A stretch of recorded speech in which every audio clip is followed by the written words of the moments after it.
Hello everyone, welcome back to GK Today. This is Sia and very good morning. Hope everyone is doing fine.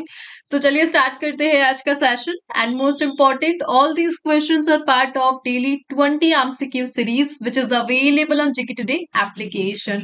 So जो आज के key topic रहने वाले हैं that is PM Ajay scheme and the other and AI Action Summit, the Yashas aircraft R-37M missile, Olympics e-sports games highlight, International Bird Festival at Prayagraj in Uttar Pradesh and many more, right? So start करते हैं आज का session and the first question is which country is the host of Artificial Intelligence Action Summit 2025? So recently Artificial Intelligence Action Summit का host कौन रहा? सो काफी time से हम डिस्कस कर रहे हैं. इंडिया ने को चेयर करा एंड होस्ट करा है फ्रांस ने, राइट? सो फैब 11 को यह समिट कंप्लीट हुई. पीएम मोदी को चेयर करते नजर आए the AI action summit in Paris with president Macron and president Macron ने इस समिट को होस्ट करा ऑफिशियली. और इस बार फ्रांस ने third time international AI summit को 10th से 11 फैब के बिटवीन होस्ट करा सो दैट जो ग्लोबल एआई कोऑपरेशन है उसे इनहांस किया जा सके. एंड इस इवेंट की जो हाईलाइट रही दैट इंडिया जो नेक्स्ट समिट होगी उसे होस्ट करता नजर आएगा. सो पीएम मोदी ने अनाउंस करा India will host the next global AI summit after discussion in Paris, right? So India में अगले साल हम देखेंगे the next global AI summit, right? And इसी के साथ पीएम मोदी इस इवेंट के बाद जाएंगे द यूएसए विजिट. एंड सभी जानते हैं जो रिसेंट इलेक्ट हुए हैं प्रेसिडेंट डोनाल्ड ट्रंप, इनके इन्विटेशन पर 2 डे विजिट पे रहेंगे द पीएम मोदी. सो यहाँ पे हम बैकग्राउंड को डिस्कस करेंगे about the action summit, AI action summit. So first AI action summit यह कब और कहाँ पर हुई थी? सो बेसिकली यूके ने अनाउंस किया था द फर्स्ट एक्शन समिट नवंबर 2023 में. और उसकी लोकेशन इंपॉर्टेंट है. लोकेशन है द ब्लैचले पार्क यूके. ये लोकेशन काफी इंपॉर्टेंट है बिकॉज इस लोकेशन को कहा जाता है the birth place of digital programmable computers. और यहाँ पर पहली बार एआई समिट को होस्ट किया था यूके ने. एंड इसी के साथ जो सेकेंड एआई समिट है वो कहाँ पर हुई थी? सियोल में हुई थी. सियोल बेसिकली साउथ कोरिया की कैपिटल है. और किसने होस्ट करा था सेकेंड एआई समिट को? साउथ कोरिया एंड यूके ने मिलकर किया था. जो फॉर्मेट था वो वर्चुअल था. 2024 में कंप्लीट हुई थी और उसका फोकस क्या था? AI governance and international cooperation. And now third summit को इंडिया एंड फ्रांस ने मिलकर किया है एंड जो फोर्थ समिट होगी उसे इंडिया होस्ट करते नजर आएगा. होप बैकग्राउंड आपको क्लियर हो चुका है, राइट? एंड यहाँ पे इमैनुअल मैक्रोन की बात की जा रही है. बेसिकली इमैनुअल मैक्रोन का नाम तो सभी जानते हैं. ये हमारे चीफ गेस्ट बनकर आए थे. कब बनकर आए थे? सो बेसिकली जब हम हमारा 75th रिपब्लिक डे सेलिब्रेट कर रहे थे उस टाइम पर जो हमारे चीफ गेस्ट थे that is the France president Emmanuel Macron, right? और इस साल कौन आए थे? That is the president Prabowo Subianto, right? And इसी के साथ जो सीईओ न्यूज में रहे अभी रिसेंटली इस इवेंट के कारण that is the CEO of Google सुंदर पिचाई. एंड अल्फाबेट के भी सीईओ है ये. And Satya Nadella the CEO of Microsoft. And the thing is कि दोनों ही इंडियन ओरिजिन है. होप ये क्वेश्चन आपको क्लियर हो चुका है. Let's move to the revision. So AI से रिलेटेड कुछ अदर क्वेश्चंस को हम यहाँ पर रिवाइज करेंगे. And that is which country becomes the first nation to criminalize artificial intelligence child abuse tools. और ऐसा करने वाला पहला नेशन बना है ब्रिटेन जिसने अपनी कंट्री में एआई को क्रिमिनलाइज किया है चाइल्ड अब्यूज टूल्स को देखते हुए, right? And which state is home to India's first AI university? और यह है महाराष्ट्र. महाराष्ट्र बना है first AI university. What is the name of India's first warship equipped with AI solution? और इसका नाम है INS सूरत. सो इंडिया का पहला वॉरशिप है जिसमें AI को इंक्लूड किया गया है. And AI action summit recent अभी डिस्कस किया हमने, फ्रांस ने करा है. The Indian army has launch the AI incubation centre in which city? So Bengaluru में इसे लॉन्च किया गया the AI incubation centre. Which space agency launched Proba 3 mission to create an artificial solar eclipse and study the sun's atmosphere? और ऐसा initiative करा है ESA that is European Space Agency. And recently ministry ने launch करा है India का पहला AI data to boost country's national security and that is done by ministry of science and technology. एंड कौन है इसके cabinet minister? That is doctor Jitendra Singh, right? Let's move to the next question. The next is R-37 missile is developed by which country? So R-37 missile को किस country ने develop करा है? And answer है option number C, Russia. Recently यह missile news में रही because Russia ने ऑफर करी है इंडिया को दी R-37 मिसाइल, जो कि एक एयर टू एयर मिसाइल है। इसके प्रोक्योरमेंट के लिए ऑफर किया गया है, रशिया से प्रपोजल आया है to the India, that's why it is in news. Basically ये टारगेट करती है एनिमी जेट्स को एंड ड्रोन्स को beyond visual range with a range of 300 to 400 kilometre. 300 से 400 किलोमीटर की डिस्टेंस पर ये टारगेट कर देगी ये जेट्स को एंड ड्रोन्स को। जब वो दिखेगा भी नहीं तब ये देख लेगी। That is the R-37 missile, right. इसके पास एक एडवांस गाइडेंस सिस्टम है जो इसे अलाउ करता है हाई स्पीड इंटरसेप्शन के लिए, और इसकी जो स्पीड है मैक 6 इसकी स्पीड है। बेसिकली आए दिन हम पढ़ते हैं the speed in Mach actually होती क्या है। सो मैक 6 स्पीड का मतलब है कि पर्टिकुलर सिस्टम का जो स्पीड है वो साउंड की स्पीड से 6 टाइम ज्यादा है। मैक 4 का मतलब होगा कि 4 टाइम कंपेयर किया जा रहा है with the speed of sound. So sound की जो भी स्पीड होती है उससे 6 टाइम ज्यादा स्पीड है इस R-37 मिसाइल की, जो रिसेंटली न्यूज में रही, राइट। एंड रिसेंटली हमने पढ़ा था कि इंडिया ने प्रोक्योरमेंट करा है एक एंटी शिप क्रूज मिसाइल का, that was club missile. So club missile को खरीदेगा इंडिया नाउ। R-37 मिसाइल का प्रपोजल आया है एंड इसी के साथ विनय कुमार, इनका नाम इंपॉर्टेंट है, ये हमारे एम्बेसडर है to Russia. So ambassador of India to Russia that is Vinay Kumar. काफी सारे रिलेशन है हमारे रशिया के साथ, चाहे वो डिफेंस हो या फिर पॉलिटिकल हो। एंड इसी के साथ एक मीटिंग हम यहाँ पे डिस्कस करेंगे जो रिसेंटली कंप्लीट हुई थी between Russia and India. That is a defence meeting and उसका नाम था India Russia inter governmental mission on military and military technical cooperation. Moscow में यह कंप्लीट हुई थी 10th of December 2024 between PM Modi and Russia के जो प्रेसिडेंट है व्लादिमीर पुतिन, राइट। एंड इसी के साथ इस समिट के बाद कुछ फ्रिगेट्स न्यूज में रही थी जो कि डील थी between Russia and India. Generally frigates ये वॉरशिप होती है जिन्हें स्पीड के लिए डिजाइन किया जाता है सो दैट इंडियन नेवी को प्रोटेक्ट किया जा सके डिफरेंट जो भी प्रॉब्लम से ओशन में उनसे, राइट। सो इस फ्रिगेट से एक नाम आपको ध्यान रखना है, that is INS Tushil and project 113.6 class. So basically India and Russia में एक प्रोजेक्ट डिसाइड हुआ था जिसके तहत जो रशिया है वो इंडिया को काफी सारे फ्रिगेट सप्लाई करने वाला था, और उसी का पार्ट है दी INS तोशल। अभी रिसेंटली इंडियन नेवी को ज्वाइन करा है INS तोशल ने, और ये 7th शिप है इस प्रोजेक्ट की, that is 1135.6 frigates for the Indian navy. That's why INS Tushil important है। रिसेंटली इंडियन नेवी में यह आई है और प्रोजेक्ट 1135.6 का यह पार्ट है। इससे पहले जो 6 शिप रह चुकी है फ्रिगेट कैटेगरी में, दैट इज तलवार, त्रिशूल एंड तबर, इन्हें सेंट पीटर्सबर्ग में डेवलप किया गया है। रशिया में इनकी मैन्युफैक्चरिंग कंप्लीट हुई है। एंड जो अदर 3 है that is Teg, Tarkash and Trikand, right. Basically इनमें से कुछ की मैन्युफैक्चरिंग इंडिया में ही हुई है एंड कुछ की मैन्युफैक्चरिंग रशिया में ही हुई है। एंड ओवरऑल यह सब क्या है, फ्रिगेट है। फ्रिगेट एक टाइप की वॉरशिप होती है प्रोटेक्शन के लिए from the different issues on the surface of the ocean, right. Let's move to the next question. So revision करेंगे हम यहाँ पर रिसेंट मिसाइल्स की डिफेंस से रिलेटेड कुछ अदर क्वेश्चंस को हम यहाँ पे डिस्कस करते हैं। And that recently where was the Indian air force C-295 full motion simulator inaugurated, और इसे रिसेंटली एयरफोर्स स्टेशन आगरा में इनोग्रेट किया गया था the simulator. And the next is INS Kiltan which was seen in the news belongs to which class of submarine. So basically यहाँ पर submarine नहीं होना चाहिए, यहाँ पर एक वर्ड आएगा थी कॉर्वेट। सो INS किल्टन एक टाइप की एंटी सबमरीन वॉरफेयर कॉर्वेट है। कॉर्वेट क्या होते हैं, बेसिकली एक नेवल वेसल है जिसको इस प्रकार से डिजाइन किया जाता है सो दैट जो सबमरीन से उन्हें डिटेक्ट किया जा सके, उन्हें न्यूट्रलाइज किया जा सके, और बेसिकली सोनार सिस्टम से यह इक्विप्ड होती है। सो INS किल्टन इसकी जो कैटेगरी है वो कॉर्वेट है, और कमोटा क्लास से यह एसोसिएटेड है। Recently, DRDO and the Indian Army have successfully test fired indigenously built man portable anti tank guided missile eight which region, और इसे पोखरन राजस्थान में सक्सेसफुल टेस्ट किया गया था। एंड एक ट्राइलेटरल मल्टी डोमेन एक्सरसाइज हुई जिसका नाम है फ्रीडम एज, और किस किसने इसमें पार्टिसिपेट किया था? South Korea, US and Japan. एक multi domain and trilateral exercise रही यह। Rudram second air to surface missile, इसे किसने डेवलप करा है? डीआरडीओ ने।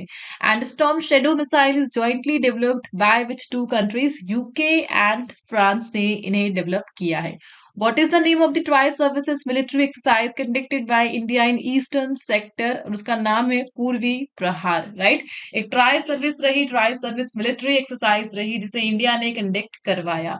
Let's move to the next one, and the next question is what is the primary objective of PM Ajay scheme? So recently PM Ajay scheme यह news में रही और इसका प्राइमरी ऑब्जेक्टिव आपसे पूछा जा रहा है, and that is option number B, reducing poverty and improving socio-economic condition of scheduled caste. So ऐसी जो कैटेगरी है उनकी गरीबी को रिड्यूस करना और उनकी इकोनॉमिक कंडीशन को इम्प्रूव करना पीएम अजय स्कीम का मेन एजेंडा है। So basically PM Ajay scheme को किसने लॉन्च करा है? Union ministry of social Justice and empowerment ने लॉन्च करा है। एंड इन्होंने रिसेंटली पीएम अजय स्कीम के लिए एक मीटिंग को लीड किया था, दैट्स वाई यह जो स्कीम है न्यूज में रही। And recently Union Minister for Social Justice and Empowerment, इसके लिए जो कैबिनेट मिनिस्टर है वह कौन है? That is Virendra Kumar, right. So Virendra Kumar ने लीड करा the PM Ajay scheme recently. And इस स्कीम के अकॉर्डिंग जो की पॉइंट्स रहे, ये जो स्कीम है ये 100% सेंट्रली स्पॉन्सर्ड स्कीम है, सो दैट जो एससी कम्युनिटी है उनके वेलफेयर को टारगेट किया जा सके। बेसिकली इनकम जनरेशन पर ये फोकस करेगी, स्किल डेवलपमेंट पर, इंफ्रास्ट्रक्चर को इम्प्रूव करने के लिए और एससी कम्युनिटी के लिविंग स्टैंडर्ड्स को इनहांस करना इसका मेन एजेंडा रहने वाला है। अब सभी के मन में क्वेश्चन आ रहा है कि कब इसे लॉन्च किया गया था, कौन सी मिनिस्ट्री इससे एसोसिएटेड है? 2021 में इसे लॉन्च किया गया था, दी PM Ajay.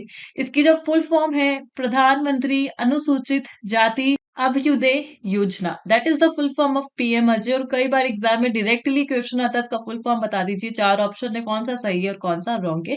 So full form important है। 2021 में लॉन्च किया गया था। इसी के साथ पीएम स्कीम्स काफी बार न्यूज में रही, कुछ स्कीम्स को हम यहाँ पे डिस्कस करेंगे, and that is PM Yashasvi scheme. So basically PM Yashasvi scheme इसे काफी बार हम पढ़ चुके हैं। यह फोकस करती है OBC, EBC and DNT categories के लिए, और किसके अंडर आती है? Ministry of social Justice and empowerment के अंडर आती है, राइट। इसी के साथ हमने डिस्कस किया था the PM Janman scheme. PM Janman scheme basically यह डिजाइन की गई है for the PVTGs, the particularly vulnerable tribal group, right. And इसका जो फुल फॉर्म है प्रधानमंत्री जनजाति आदिवासी न्याय महाअभियान, राइट। इसी के साथ पीएम वानी स्कीम, इसको किसने लॉन्च किया था? द पीएम वानी स्कीम।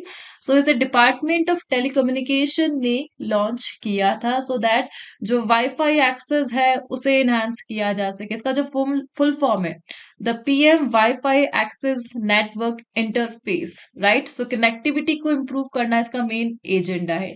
इसी के साथ पीएम कुसुम स्कीम काफी बार न्यूज में देखने को मिलती है, कौन सी इसके लिए नोडल मिनिस्ट्री है? So ministry of new and renewable energy इसके लिए नोडल मिनिस्ट्री है, and Pralhad Joshi is the current cabinet minister, right. And कुछ स्कीम मैं आपको बता रही हूँ, please let me know in the comment box about them, and that is PM अभीम स्कीम। इसके जो पॉइंट्स है ये मुझे आपको मुझे बताने हैं। And second is PM Poshan scheme, right. Now let's move to the next question. So scheme in news से रिलेटेड कुछ अदर क्वेश्चंस को हम यहाँ पे डिस्कस करने जा रहे हैं, and that is which ministry oversee the tonnage tax scheme, और इसे ओवरसी करती the ministry of port shipping and waterways. What is the name of the scheme recently announced in the union budget that aims to support farmers in 100 regions, and that is Pradhan Mantri Dhan Dhanya Krishi Yojana. Which state government has launched the satellite township scheme to promote urban development, और इसे कर्नाटका ने launch करा है। What is the primary objective of भारतीय भाषा पुस्तक scheme? इसका जो मेन एजेंडा रहने वाला है, providing digital text book in Indian languages. And Subhadra scheme जो कि एक विमेन सेंट्रिक स्कीम है, किस स्टेट से एसोसिएटेड है? उड़ीसा से एसोसिएटेड है। What is the name of the scheme recently launched by government to provide loan guarantees for MSMEs? और उसका नाम है the Mutual Credit Guarantee Scheme for MSMEs, right? And which state has approved the सद्भावना legacy cases resolution scheme? और इसे हिमाचल प्रदेश ने approval दिया है रिसेंटली, राइट?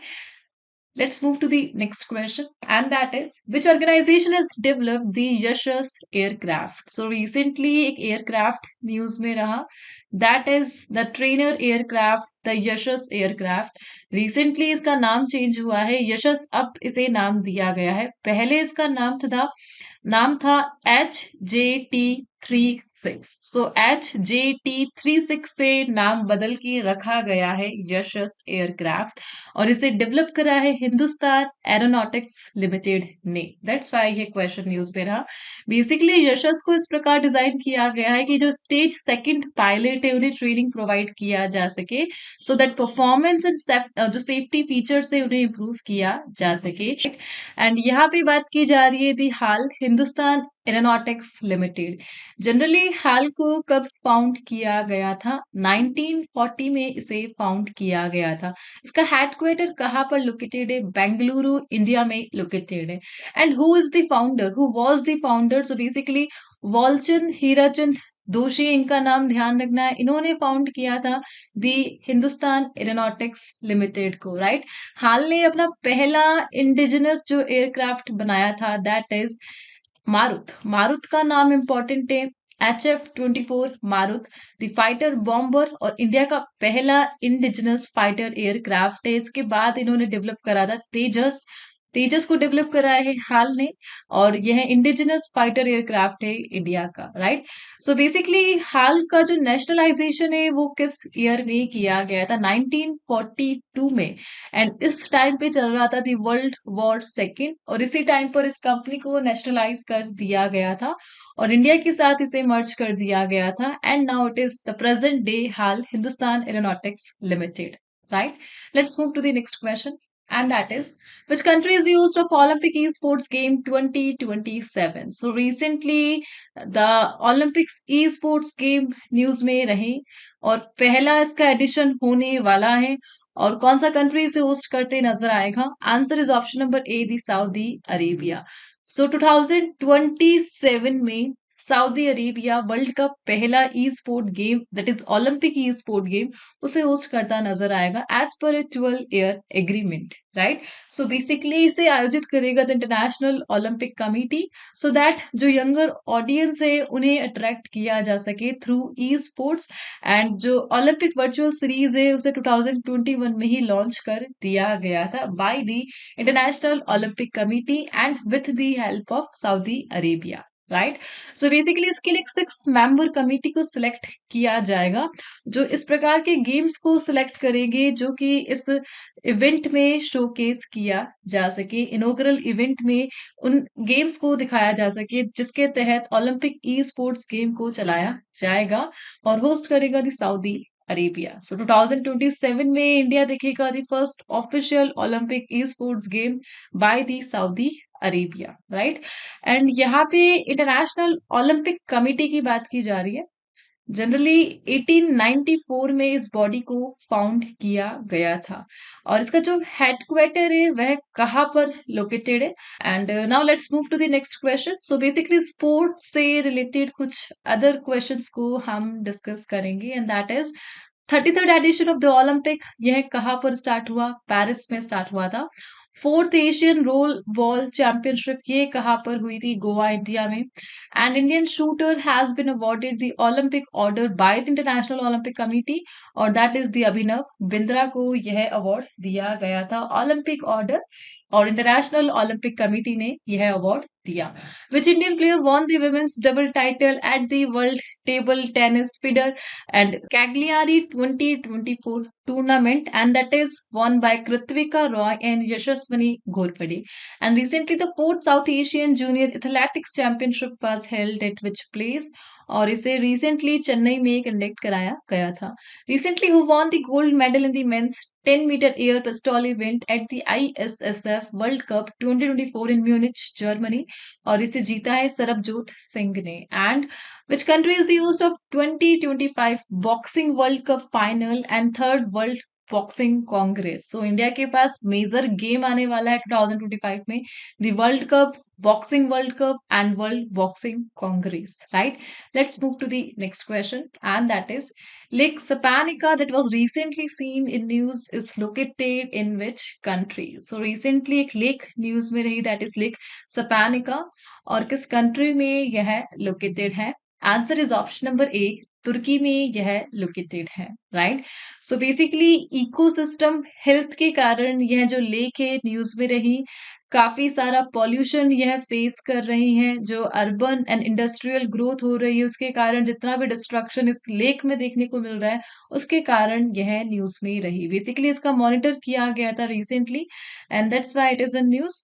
और एग्जैक्ट लोकेशन को हम डिस्कस करें, सो बेसिकली यह तुर्की में सक्कारिया प्रोविंस एंड कोकैली के बिटवीन लोकेटेड है. एज पर दी मैप यहां से तो वाटर आ रहा है मेडिटेरियन सी का, it is the part of Turkey and it is the Black Sea, Europe continent की बात की जा रही है. एंड तुर्की में जो प्रोविंस है that is Kocaeli and Sakarya, इसके बिटवीन यहाँ पर आपको देखने को मिलेगा the Sapanca lake. Kolleru Lake, which was seen in news, is located in which state? Andhra Pradesh में यह लोकेटेड है. Deepor Beel lake, which was seen in the news, किस स्टेट में है? असम की ओनली वेटलैंड साइड है यह. Next is Lake Victoria, which was seen in the news, is bordered by which country? So basically Kenya border करती है Uganda and Tanzania border करता है Lake Victoria को. And Lake Nevasha यह किस country का पार्ट है? केन्या का पार्ट है Lake Nevasha. And next is Vembanad Lake, यह कहाँ पर है? केरला में है. The Indian Army has recently installed a statue of Maratha warrior Chhatrapati Shivaji at which lake?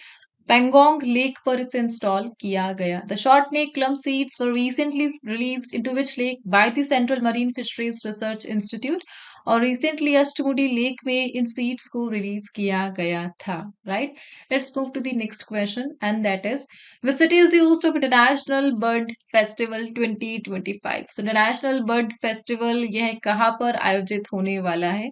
सो यह देखने को मिलेगा उत्तर प्रदेश के प्रयागराज में, राइट? जहां पर अभी महाकुंभ चल रहा है, वहां पर इस इवेंट को स्टार्ट किया जाएगा, the international bird festival, right? So 16 से 18 फैब तक यह चलेगा महाकुंभ के दौरान, सो दैट जो इन्वायरमेंटल कंजर्वेशन है उसे प्रमोट किया जा सके.